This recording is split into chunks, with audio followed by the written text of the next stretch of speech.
पेरणीचा हंगाम, आभाळातून कोसळणारा पाऊस आणि शेतात उतरायची घाई. पण याच काळात एका शेतकऱ्याच्या हातातून त्याचे कष्टाचे साथीदारच निसटलेत. बैलजोडी गेली, पेरणी थांबली आणि न्यायासाठी प्रशासनाचे उंबरठे झिजवण्याची वेळ या शेतकऱ्यावर आली. ही केवळ बैलजोडीची गोष्ट नाही, तर एका शेतकऱ्याच्या जगण्याची, त्याच्या आशेची आणि त्याच्या शेतीची गोष्ट आहे.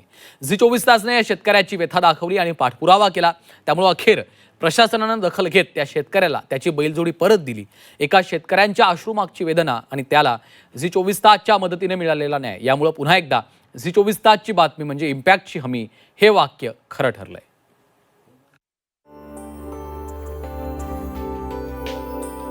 लातूरच्या निलंग्या तालुक्यातील कोराळीचे शेतकरी राम बिराजदार यांच्यासाठी हा क्षण एखाद्या सणापेक्षा कमी नाहीये.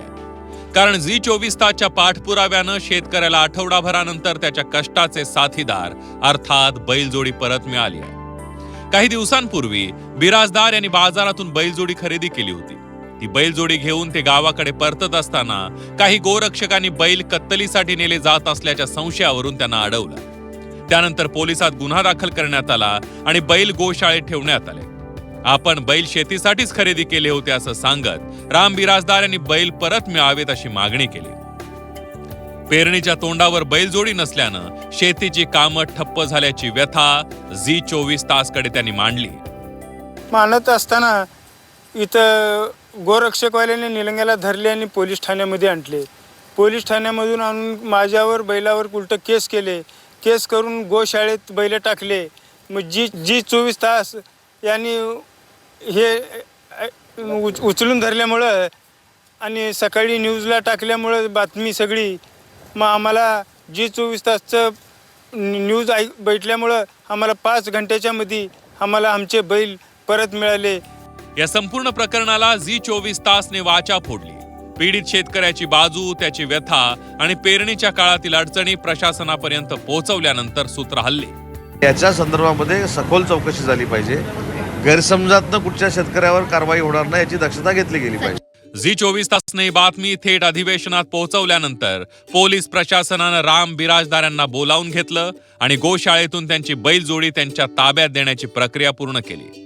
अखेर आपल्या कष्टाच्या साथीदारांची साथ पुन्हा मिळाल्यानं शेतकरी आणि त्यांच्या कुटुंबियांना मोठा दिलासा मिळालाय. न्याय मिळाल्याची भावना व्यक्त करत त्यांनी झी 24 तासचे आभार मानले. पोलीस स्टेशन कासार शिर्शी येथे 151-26 गुन्हा दाखल झाला. सदर गुन्ह्याच्या तपासामध्ये सदरचे जनावर हे शेतकऱ्याचे असल्याने निष्पन्न झाल्याने तसं शेतकऱ्याला नोटीस देऊन आणि गोशाळेला नोटीस देऊन सदर जनावर आम्ही शेतकऱ्याच्या ताब्यात दिलेले आहेत. आता जो गुन्हा दाखल झाला शेतकऱ्यांचा तो मागे घेणार आहे का? तपासांती निष्पन्न करून योग्य ती कारवाई करू आम्ही. आता जे तपास तुमचा झाला ते शेतकऱ्याचे बैल असं झाले, शेतकऱ्याचे बैल आहेत असं निष्पन्न झाले, त्यामुळे त्यांच्या ताब्यात देत आहोत आम्ही. झी 24 तासवाल्यांकडे की अशी घटना घडल्याची माहिती आम्ही झी 24 तासला दिली. झी 24 तासच्या चॅनलवाल्यांनी आमच्या शेतकऱ्यांसाठी बातमी लावून दिवसभर बातमी चालवली काल आज. त्यामुळे आम्हाला आज पोलीस स्टेशन मार्फत बैल सुखरूप आमच्या शेतकऱ्यांना आणून आमच्या चुलत्याला व आमच्या इथं बैल आणून सोडलेत. त्याच्यामुळे आम्ही आमच्या परिवारातर्फे झी 24 तासचे मनापासून आभार मानतो. राम बिराजदार यांना अखेर त्यांची बैलजोडी परत मिळाली असली तरी या घटनेनं एक व्यापक प्रश्न पुन्हा ऐरणीवर आलाय.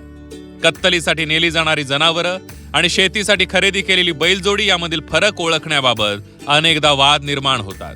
त्यामुळे अशा प्रकरणांमध्ये शेतकऱ्यांना विनाकारण त्रास होऊ नये, तसंच जनावरांच्या संरक्षणाचाही उद्देश साध्य व्हावा यासाठी स्पष्ट नियमावली तयार करण्याची मागणी पुढे येते. सुरू असलेल्या विधिमंडळाच्या अधिवेशनात या प्रश्नावर चर्चा होऊन ठोस मार्गदर्शक तत्व तयार झाली तर भविष्यात शेतकऱ्यांचे बैल अडवले जाणार नाहीत आणि निष्पाप शेतकऱ्यांना मनस्ताप सहन करावा लागणार नाही. लातूरहून वैभव बालकुंदेसह ब्युरो रिपोर्ट, झी 24 तास.